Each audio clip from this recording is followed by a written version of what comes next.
지난 3월 초 넷플릭스에 공개된 한 다큐멘터리에서 국내 사이비 종교단체들의 실체를 폭로해 화제가 되고 있는데요.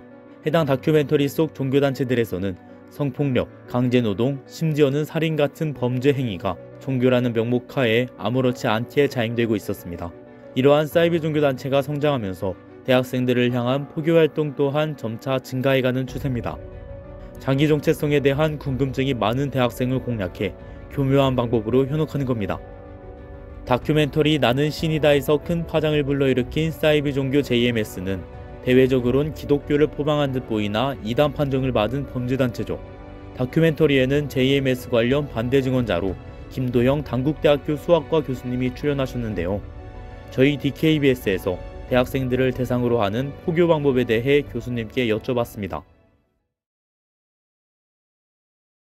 수단 방법을 안 가린다고 할 수 있는데 교내에서는 서클이라든가 또는 취업 그리고 이 설문조사 이런 방법으로 접근을 해서 연락처를 받고 나서 이제 지속적으로 연락을 하면서 그렇게 포섭을 합니다.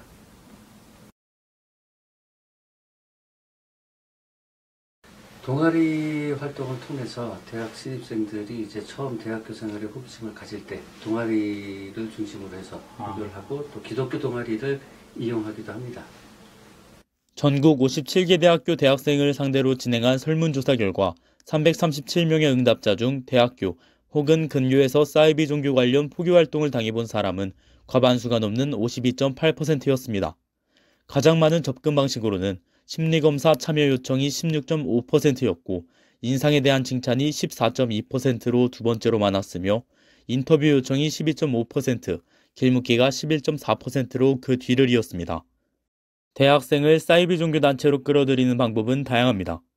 대표적인 방법은 번화가에서 인상 칭찬을 하거나 설문조사를 가장해 말을 거는 방법입니다.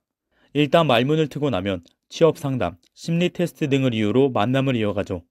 또 사이비 종교 신도들이 자신의 주변 사람들을 대상으로 일반적인 종교를 가장해 전도하는 경우도 심심찮게 볼 수 있습니다. 그리고 상대적으로 표적이 되기 쉬운 대학생들을 포교하기 위해 대학 내에서 일반적인 목표를 가진 것처럼 보이는 위장 동아리를 만들기도 합니다. 성경을 통해서 여러분의 가치를 발견할 수가 있어서 그래서 꼭 성경 알아야 돼요. 동아리에 가입한 대학생들과 친목을 다지고 정서적인 교감을 나누며 자연스럽게 사이비 종교단체로 전도시키는 것이죠. 위장 사이비 동아리는 대학생들에게 접근성이 높아 대학생들이 사이비 종교로 포섭될 위험이 더욱 큰데요. 그러나 이러한 동아리가 있다는 사실을 인지하지 못한 학생이 52.5%로 인지한 학생보다 더 많았습니다.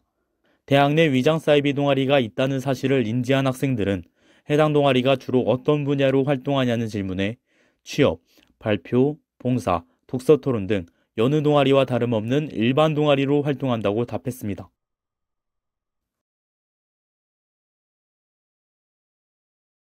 저도 제가 대학교 때 다닐 때 학교에 그 JMS 서클이 있어서 제 친구가 자기 교회 가자고 해서 일반 교회인 줄 알고 따라갔는데 그게 JMS 교회였었죠.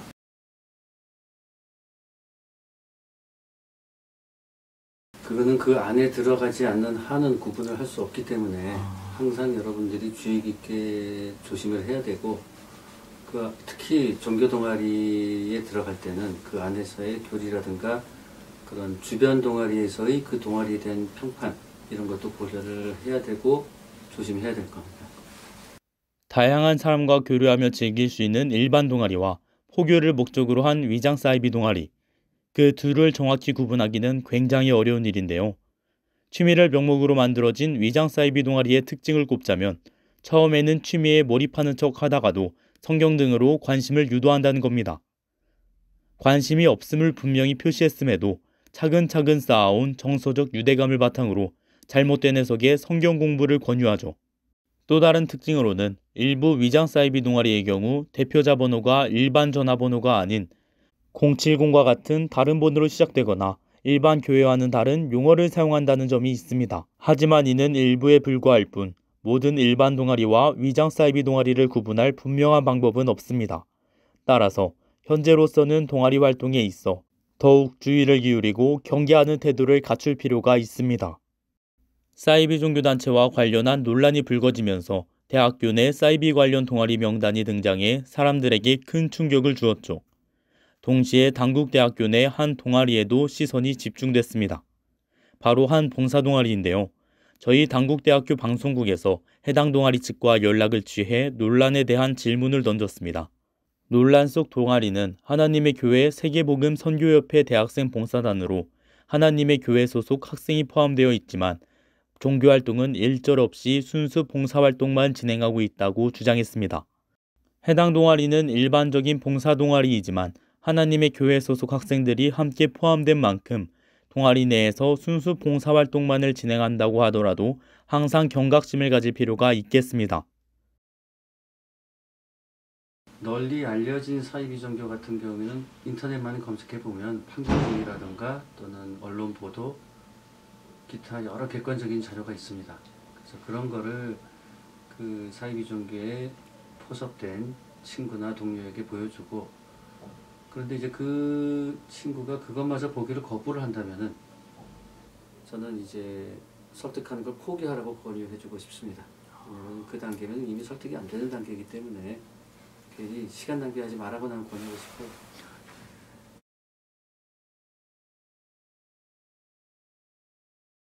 단호하게 거절을 하세요. 괜히 피하고 그러면 계속 집요하게 따라오니까 본인의 의사를 그쪽 사이비 종교 신도들에게 단호하게 이제 더 이상 연락하지 마라. 그 종교단체에 이제 나는 관여하고 싶지 않다. 이렇게 단호하게 의지를 보이고 상대방 전화번호는 전부 차단번호로 등록을 하십시오. 괜히 뭐 인간적인 정이 남아서 만나주고 얘기 들어주고 하다 보면 계속 또 발을 담그게 되니까 단칼에 그냥 무조건 끊으십시오. 젊은 시절에 여러 가지를 경험해 보는 거는 여러분들 미래를 위한 자산이라고 할 수 있겠는데, 이 사이비 종교 관련해서의 경험은 일체 인생에 도움이 되질 않는 거니까 자기가 다니는 교회나 또는 동아리가 조금이라도 사이비 종교 논란이 있는 곳이라면은 뒤도 돌아보지 말고 바로 발을 끊으십시오. 괜히 혹시나 하다가 다니다가 더 이제 깊이 발을 담그게 되면은 본인도 빠져나오기 힘들게 되는 단계까지 갈 수 있으니까 주변에 있는 사람들이, 어른들이, 친구들이 괜히 사이비라고 하는 게 아닙니다. 다 이유가 있으니까 그 동료나 어른분들의 조언을 듣고 일찌감치 발을 끊길 바랍니다. 교묘한 방법으로 대한민국을 뒤흔든 사이비 종교와 이를 둘러싼 피해자들의 비극은 계속해서 나타나고 있습니다. 특히 위장 사이비 동아리는 자유롭게 포교 활동을 전개할 수 있을 뿐더러 규모를 파악할 수 없기 때문에 대학생들의 불안감은 쉽게 잠재워지지 않을 것으로 예상됩니다. 뚜렷한 구분법을 찾을 수 없는 만큼 사이비 종교와 관련된 사안에 항상 주의를 기울이고 경계하는 태도가 필요하겠습니다.